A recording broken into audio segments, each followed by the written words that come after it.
Hey Droners, and welcome to this wonderful edition of Dronr News. On a random side note, if you didn't know, we have the Fly's Instagram at Dronr Official. See what I did there? Fly. But either way, we have a really good episode of Dronr News with squishy drones, firefighting drones, and a lot more. Let's get into it. All right, coming in at number 1, we have a literal squishy drone, which makes me really excited, but we'll get into the details first. It is a group of researchers in Switzerland have come up with an idea inspired by insects, actually, because if you didn't know, insects are squishy. Like a wasp has wings that are made of membranes that if it crashes, they can just go back to the regular, place and they can still fly. So if they don't crash, they die because they can't fly, they can't live. But these researchers figured out, well, if bugs can do it, so can we. And they created drones that are like squishy and flexible and that can absorb impact. And as you can see, somebody who has beautiful hands just like my own, they may be mine, who knows, are showing you how far it can squish and go. And it has like a little hard middle that holds the brain of the drone in the middle. And I love that they actually did a bunch of crash tests on here so you can see it running into walls, how the impact works, and how it still flies. I think this is really exciting when it comes to drone technology moving forward for making drones safer for, hitting people and objects and not having as much of an impact on them, as well as making drones more sustainable in the sense of you can crash your drone and it still keeps flying. Unlike a lot of drones now, if you crash your Inspire, your Phantom, or your whatever, then it's not gonna get back up normally. So this is really exciting. I hope that this gets implemented in all drones and I hope it works as good as they hope it does. And continuing our path around the world, a Finnish company named Airman comes in at number 2 because they pretty much created a drone that can go through and detect clean air or dirty air. And they pretty much created, really what they did is they created a sensor that was small enough to fit on a drone that can monitor air quality. And they tested it at the Finnish Waste Treatment Center where there's a lot of methane release. And they have tried and true ways that work for this where they do by hand testing of the air and all that. And as you can imagine, getting people to do by hand testing of methane and emissions in the air might be hazardous to their health, so why don't we just hire the drones to do it? And that's exactly what they did. And thus far, they're really excited about the results because the sensor is working exactly the same as their tried and true results from before. So this is a big deal because a lot of environmental protection agencies are wanting to monitor the air quality in a lot of different areas, and this is a new way that drones can help to do that because drones be helping. So I'm really excited about this, and I hope that this can get implemented to make sure that we have all have cleaner air to breathe. Coming in at number 3, we have a firefighting drone in New York City.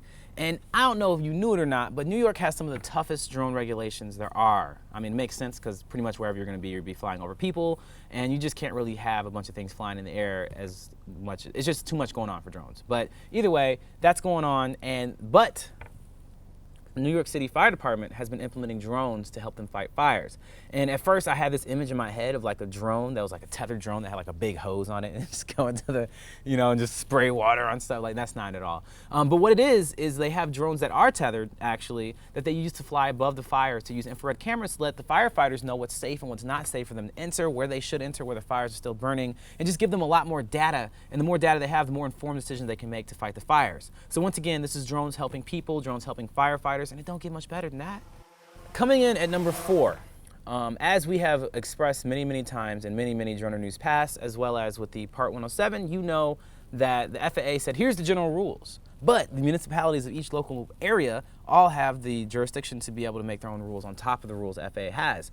Thus, we get to Laguna Beach, and we have a very privileged area next to a very beautiful area. Laguna Beach is beautiful, and you'll have a bunch of people who don't understand drones, who think they're a hazard, and start creating laws. That has started happening all over the country where you have unreasonable laws for drone pilots.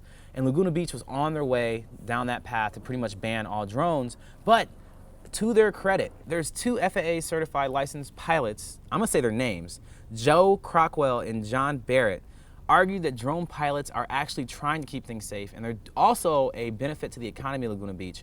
And to the credit of Laguna Beach's city council, they listened. And what they did is they put the legislation that was going to pass, they put it on hold and created a council, including those 2 pilots, to be able to figure out what is the best kind of legislation for drone pilots in that area.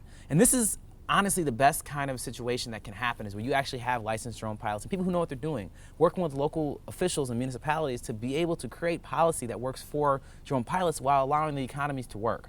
I think this is a huge step in the right direction, and I think a lot of other municipalities can learn something from this. I'm curious to what kind of stories you guys have about this, so leave them in the comments below. All right, coming in last but definitely not least is what I would consider my biggest freak out in life. There's an unspecified U.S. ally who used a Patriot missile to take down a consumer drone. And if you don't know what a Patriot missile is, it is a defensive capable, it's a defense missile. It's a defense missile that costs, what is it, $3 million? Yeah, a $3 million missile that is like guided, you know, pretty much like these things don't miss, is when it comes down to it. Like they don't miss what they're aiming for. And they shot a drone down that was deemed as a threat. It was just a regular camera drone. It's like a regular consumer drone. And apparently this, whatever this US ally was like, oh no, they're freaking out. And they shot it down with a $3 million missile. Which is crazy because, you know, General Perkins of the US said that he was kind of amused by the story, but he definitely didn't comment on the cost of using a $3 million missile to take down a couple $100 drone. But I can't even imagine being that drone pilot and you're just like, you know, you're just flying, obviously not, you know, permitted or whatever, but you're just flying like, oh, look, it's my da-da-da. You're flying and just like, you just hear this crazy sound like coming, just bam, just blows your drone to pieces. I would freak out and I would be really scared and terrified. I probably would never fly drones again, to be honest. But either way, this is a great example of overreaction to drone use. And I don't even know what to say about it. Like, I don't even like, be careful where you fly and watch out for Patriot missiles.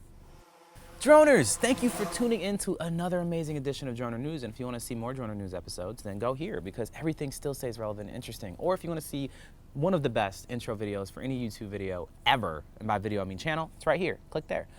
As always, support what we're doing by checking out our Patreon page or hitting the subscribe button because we love that and it makes it so we can keep doing this. And as always, make sure you stay fly.